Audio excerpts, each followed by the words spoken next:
কুয়ালালামপুরে পর্যটকদের অন্যতম প্রধান আকর্ষণ চায়না টাউন। নাম যাই হোক, এখানে কাজ করছেন অনেক বাংলাদেশি। তাদেরই একজন রবি। দালালদের মাধ্যমে ৬ বছর আগে এসেছেন এই দেশে। এক পর্যায়ে তাদের কারণেই হতে হয়েছে অবৈধ।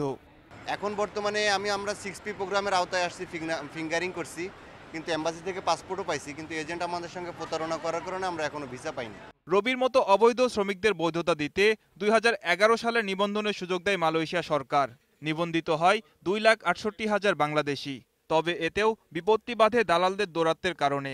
আর তাদের কারণেই অনিশ্চিত হয়ে পড়ে ৬০,০০০ বাংলাদেশি শ্রমিকের ভবিষ্যৎ। তখন লেবার মিনিস্ট্রিতে জমা দিছে, এখনও নাকি আমাদের অ্যাপ্রোপ্রিয়েটলি বের হয় নাই, ভিসা হয় নাই, এখন তো আমি বিপদে পড়ে গেছি। কাজের খোঁজে স্বপ্নের দেশ মালয়েশিয়াতে বৈধ অবৈধ পথে এসেছেন লাখ লাখ বাংলাদেশি।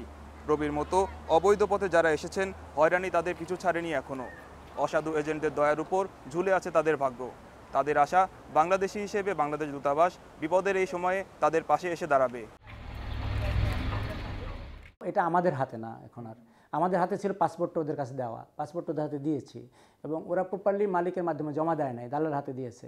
তবে মানবিক দিক বিবেচনা করে মালয়েশিয়া সরকারের সাথে আলোচনা করা হচ্ছে বলে জানিয়েছেন তিনি।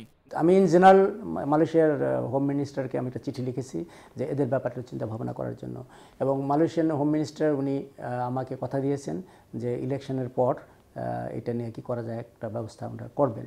মালয়েশিয়ার নতুন সরকার অবৈধ বাংলাদেশিদের হয়রানি বন্ধে কার্যকর পদক্ষেপ নেবে, এমনটাই আশা ভুক্তভোগীদের।